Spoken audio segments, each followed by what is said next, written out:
everyone to the next session for the Royal University of Women in Bahrain. We're lucky enough to have the faculty from the College of Business and Financial Sciences today.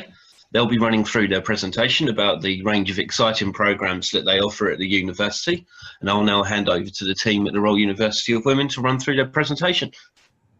Good afternoon, everybody. Welcome, agents all over the world. My name is Dr. Vivien Exartier. I'm an assistant professor in the College of Business and Financial Science in the business department. And my colleague next to me.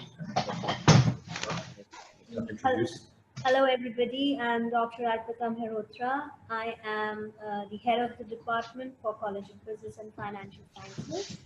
And mainly in banking and finance. So we welcome all of you. We believe that there's a strong opportunity for students from all over the world to join our university, as we are a leading university in the region and we're becoming more and more global. The programs we offer in the College of Business Financial Science, Banking and Finance, Human Resources, International Business, Marketing. So these are 4 bachelor programs.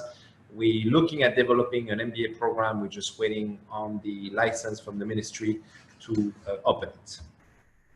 The organizational chart, the way we divided our college is pretty traditional with 2 main departments. So maybe I'll let Dr. Arpita talk about the structure of the college. Yes, so we have 2 departments. Under Banking and Finance department, we have International Business Curriculum and Banking and Finance Curriculum. And then we have the other department, which is the Business Department, which includes Marketing and HR. So we have divided the faculty accordingly. The faculty members, just like Royal University for Women, if you guys attended some of our previous presentation, come from all over the world, all PhD holders, been trained in the United States, England, India, Egypt, Bahrain, Germany, Iraq, and from about 15 nationalities, 16 nationalities all over campus. So again, we benefit from this diverse expertise in the college with folks from different PhDs, whether it's in management, either sometimes international relations, banking and finance, marketing, or accounting. Just to refresh everybody's memory, in case you haven't attended any of our previous presentation last semester, we're very proud of the achievements of Royal University for Women as a whole. We're the only private university in the Kingdom of Bahrain to have received national accreditation. We are good in terms of HEC rating. HEC is the umbrella that regulates all universities in the kingdom. We also achieved institutional review last year. We've been listed in the Bahrain National Qualification Framework, and in terms of admin, so we have a beautiful campus, as you might have seen in previous recording and presentation, all ISO 9001 certified. In terms of the college, I'll let Dr. Arpita mention our achievements. We have undergone the quality assurance review twice, and we've got full confidence from higher education qualifications. And all our programs are mapped through National Qualification Framework in Bahrain. College is also a member of AACSB, and soon we will be submitting our eligibility report.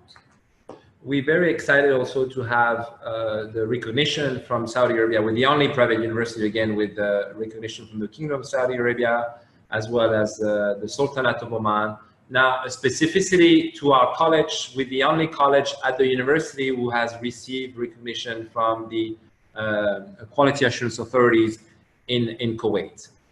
We have special agreements in Kuwait with Box Hill College, so the students complete 2 years with the diploma at Box Hill and then join us. We have a few students who've done this effort and are joining us, and very excited about ending their studies in the Kingdom of Bahrain.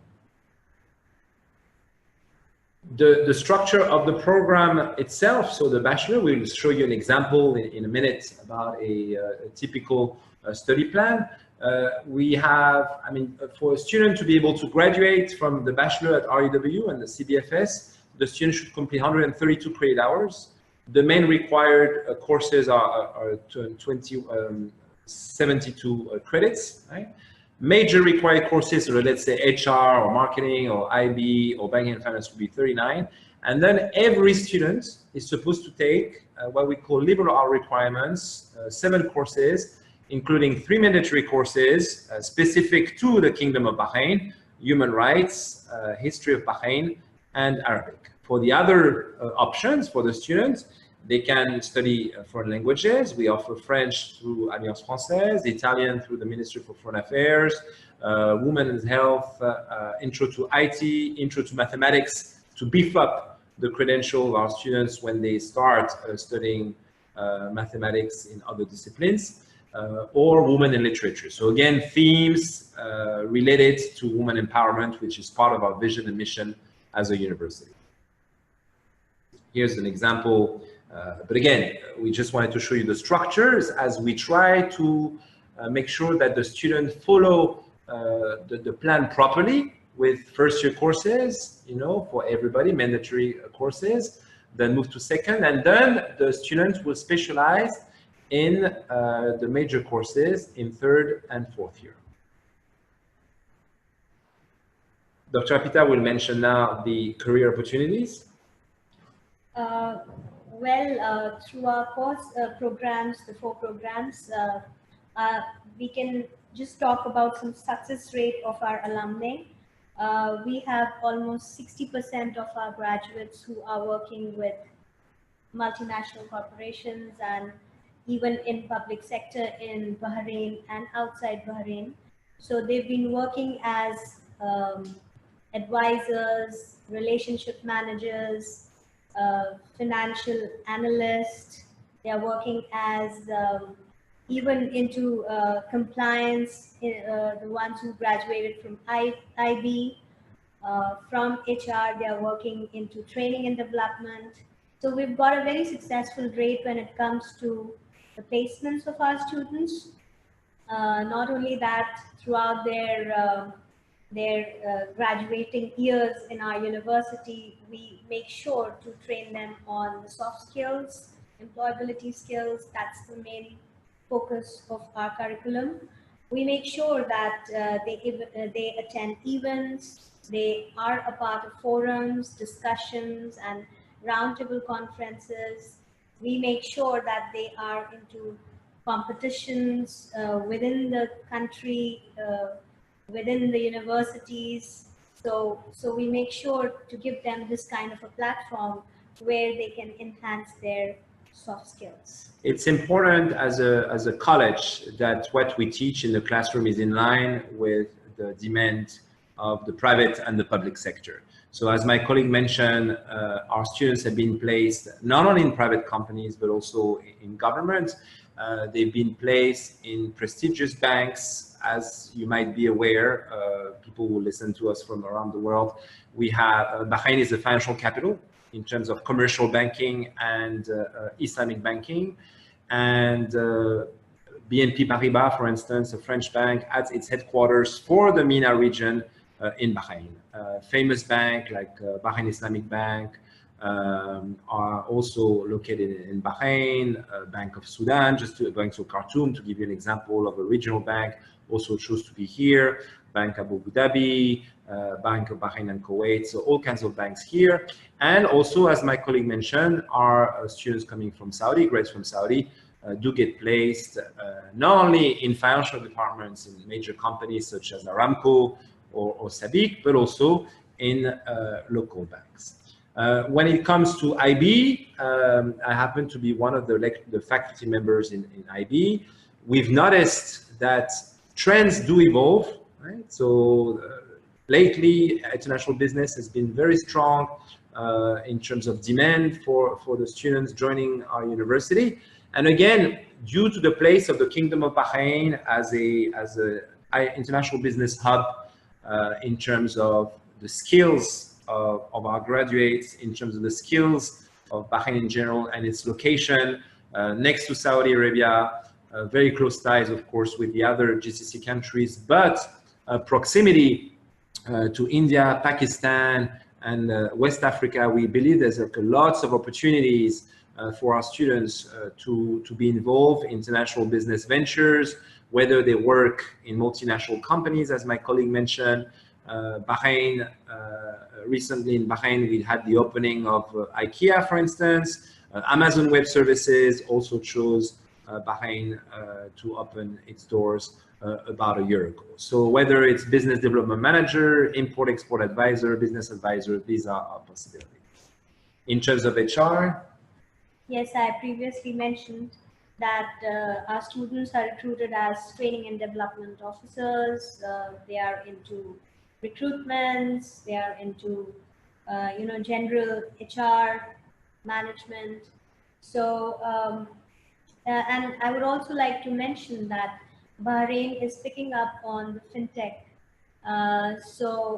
We have, we've made sure that, we are putting blockchain and fintech into our curriculum, into the contemporary topics, so that students are, there's no gap between the industry and the curricula, what we are. To that effect, the College of Business and Financial Science put in place an advisory board where actually Dr. Apita and the other head of the department sit. And on this advisory board, we have professionals from the banking and finance sector, from marketing, from IB, who give their opinion on our curriculum and let us know what are the major trends in the kingdom. As I mentioned earlier, it's extremely important for us to make sure that we train the students according to the needs of the private and public sector in the region. So just to give you an example, they would help us with internship placement. They would give some suggestion about soft skills, or maybe your students should be more sharper on statistics software use, as we know we provide PSS training or on Excel. So it's really a valuable opinion for us to guide or to tweak our curriculum. We make sure, it's not like a static curriculum that's been the same over the past 5 years. We review our curriculum periodically, whether it's internally or whether we use our partners that we're going to talk about in a minute from La Rochelle Business School or West Virginia University. We'll take a look at our curriculum and let us know, maybe you guys should change this course or merge these two courses, and we take this into account when we offer our courses every semester. In marketing, Dr. Apita is also a marketing expert, so I'll let her speak. So in marketing, students are working as brand managers. Of course, they start as trainees, but always during their internships, they are praised and they are offered final placements, even especially in marketing, which we have seen the trend. And they've been working in PR department, they are working with advertising, sales. So these are quite a number of job opportunities which our students are into and they were given. And to give an example of how trends are evolving here, e-commerce and e-business is pretty strong in Bahrain as a high-tech hub. In terms of internet penetration, Bahrain is the highest in the Gulf region. Right? So telecommunication, internet it's pretty strong. So we have some of our students who work in e-marketing agencies, right? Working on e-commerce. To give you an example, we, in terms of international business degree, we offering an e-business course, for instance, and it's something we started offering only a few years ago because we understood that it was an important sector or important topic for the students to be competitive when they graduate. Well, we also make sure that we train our students to be as entrepreneurs. Mm-hmm. We always have events related to entrepreneur awareness campaigns where we encourage our students to bring new ideas, and we give them the platform where they can talk to the ministries and supporting bodies or banks where they can come to know about the trends in how to start the business and how they can be financed. So that's a very important and the very unique part of our curriculum, because it's a mandatory course and they come up with their business plans and ideas and they are supposed to exhibit their work, and they are a part of these competitions where actually people from industry, they pick up their ideas and they give them the opportunities to work with them. The mentoring is a key aspect of the curriculum here at the university. Each faculty member has a group of students, and usually a small number, because there's a really special relationship between the faculty member and the student throughout the 4 years. So as Dr. Apita mentioned, we follow the students very closely. Even in the classroom, the ratio professor to students is about 1 to 20. So there's a special relationship established compared to a huge university, or the student would just be a number. We all know the students by their name and their personal background. And as Dr. Apita mentioned, if a student is excited about starting a project or business project, she would ask for our advice. If a student wants to study abroad or eventually go for a master's program, she would ask for our advice. So on a daily basis, students come to us when they're not so sure about their topic of studies, or if they have questions about the curriculum. We follow closely their attendance, their performance in the class, and each faculty member on its door, if you come to our campus, you would see that as the list of the advisees. And the role of the advisees is critical to accompany the student in her achievement as a student. And we've noticed, since we've been really strengthening this relationship, students are performing much better and rely on our guiding. When they are with us in the university, we do give them this academic advising, but once they have graduated, we become their mentors, and we also organize career fairs for them, and we make sure that the ones who are not placed are guided, and we have some days which are especially for our alumni and for the mentorship. Yes, it's true that, I mean, honestly, the experience of the student or the young woman doesn't stop, in May when she graduates in December. We really follow her through the first steps of the career, and even later on when she's pretty mature in a career, they love coming back to us. And it's not like we're just asking them to help us. We also help them. As Dr. Apita mentioned, as soon as we hear about a job opportunity, we let them know. When we hear about a training opportunity, whether it's organized by us or some other organization, we let them know. And we see that every event. This morning we had an entrepreneurship forum organized by the Ministry of Commerce, the Chamber of Commerce, and by our college. And first thing, of course, we've noticed, one of our alumni who graduated a long time ago came and talked about experience. So it's, we really value the relationship with our graduates. In terms of the comfort of our students, again, we're very embracing. We should just mention about the Kingdom of Bahrain. It's a very accepting place, freedom of faith, very strong in terms of women empowerment and the place of women in society. So, when it comes to the university, everybody is treated equally, right? So it's about your merit, about what you can accomplish, and we try to support you through this. So we have a special needs policy, of course. We try to help the students define their goals. We try to guide them if something is going wrong, or they're getting frustrated about a particular issue. So we try to help them as much as we can. There's a set of policy, of course, that we already mentioned, that's available for each student when they graduate.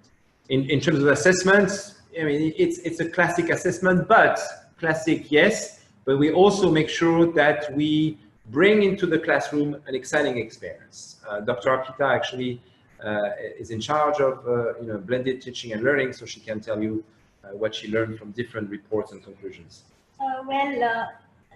At the university level, we make sure that we are adhering to the policy where we make sure that a course is taught with a variety of methods, teaching and learning methods.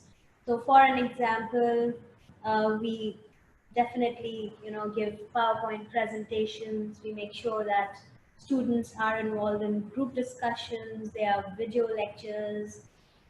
We bring people from the industry as guest lecturers. Even we take them out to the industry as field trips or field visits to, have the hands-on experience. We give them case studies to work on. We have a very good library where they can find good, you know, databases and to keep them updated on.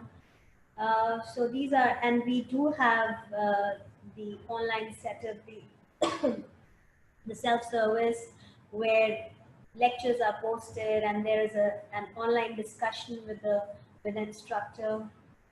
So these are the various. So as a major concern for us to make sure that the students are marketable when they graduate with our bachelor's in business, banking and finance, HR, marketing, we make sure they get the proper experience, right? So as Dr. Apita mentioned, internship, for instance, is a requirement, and we have internship agreements with various actors in the community, in industry, government, public service. An example here, a picture of a field visit as students visit banks and stock exchange for banking and finance, for instance. Exhibition, this is an example of the entrepreneurship competition that we run every year. And also when the students, for some classes, it's not necessarily the traditional written exam. Sometimes they just present the report, or they actually showcase their work in one of the halls of the university. Conference participation, not only professors take part in conferences, but also the students. So so we take them under our wing and we present papers together, or we encourage them to present their work. But again, for us, it's like critical to be involved in research and be aware of the latest trends in our field. Guest lectures with people either from industry, public service. This example in particular is one of our professors from West Virginia University who came to deliver a guest lecture in international political economy, and this gentleman is actually from the Department of Public Administration. Competition, Dr. Apita mentioned that we're very much involved in various competition. The students won a trade quest in one of the categories last year that was organized by Bahrain Stock Exchange. Another proud achievement for all of us, this entrepreneurship is really one of our strong suits. So it's very strong. Entrepreneurship is strong in Bahrain, but definitely it's very strong in our university, where our students recently won the INJAZ national competition and went to the regionals and won the regional competition in Egypt last year. And for instance, a couple of weeks ago, His Royal Highness the Prince Andrew, the Duke of York, came to visit us and met our students, the entrepreneurship winners, as he was specifically interested in meeting students from entrepreneurship. So we're very proud of those achievements. Now, in terms of international work, I mean, I think it transpires throughout our presentation. We very much turn to the rest of the world, not only in terms of the faculty body, as myself being French, trained in the US, my colleague Dr. Apita being Indian, trained in major institutions in India. We develop cooperation with our alma mater institutions, right? We participate in international competition. We try to work on research projects with other universities, and we welcome relationship with embassies and different organizations in Bahrain or in the region. For instance, we had a visiting professor through Fulbright. We came a couple of years ago in banking and finance. We get visiting professors from the various partners. And for us, we really value the diversity of our student body. Right? So we have students from all over, from Saudi, Kuwait, Oman, Qatar. We work on international accreditation, as my colleague Dr. Apita mentioned. And regarding our alumni, we keep in touch with them, even if they're abroad, right? Whether it's in Saudi, and of course, we do something we very excited about. the educational trip. We'll show you a picture. Student exchange with West Virginia University. Our students went to the United States in January.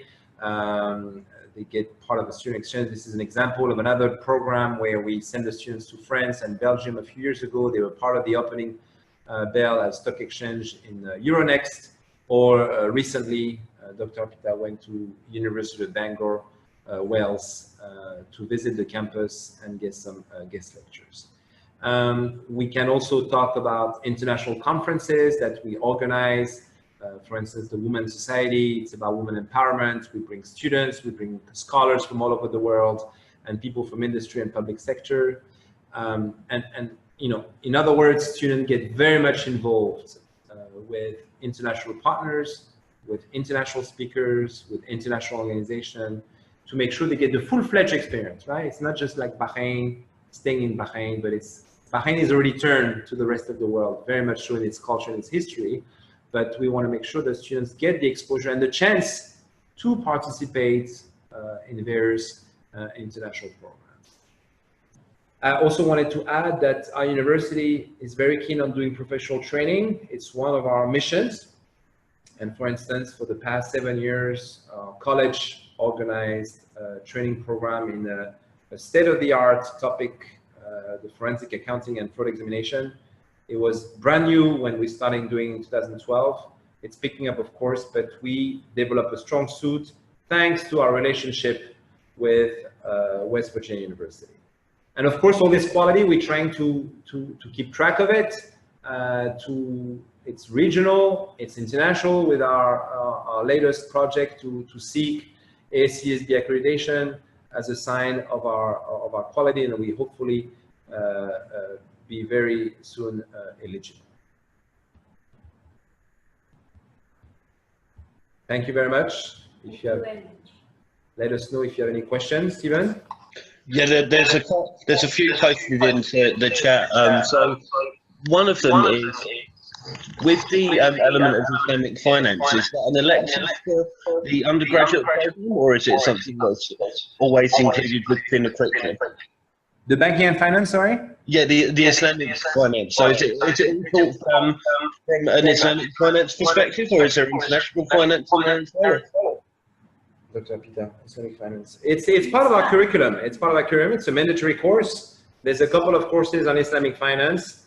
And again, we value very much our relationship with the Islamic banks. So we have guest speakers from Islamic banks coming. We visit those banks, but it is part of the curriculum of the banking and finance students. Okay, excellent.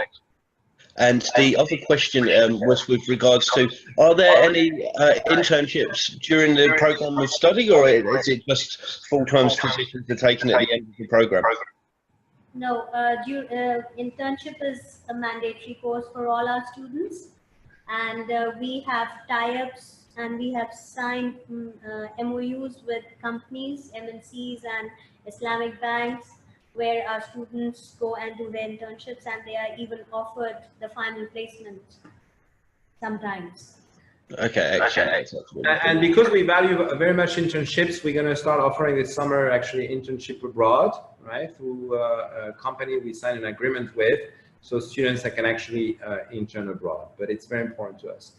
Again, you know, not that we want to have the last word, but we're welcoming students in September, because we have really a very strong college. It's an important major. And just as an incentive, we're offering a scholarship for international students, 20% off, I believe, outside the GCC for the entire curriculum. So, ladies and gentlemen, you know, it's probably time for you guys to send us some students here. It's a wonderful country.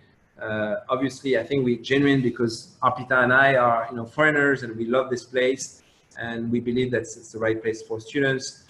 Whether they live in the GCC, where they actually benefit from a 15% scholarship if they live in the GCC as international students, and 20% off outside the GCC. Excellent.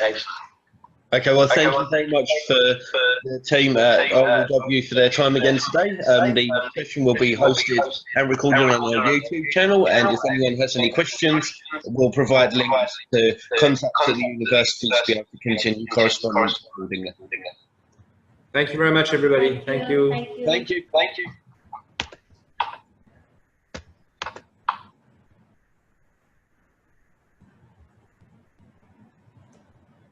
Okay, Steve.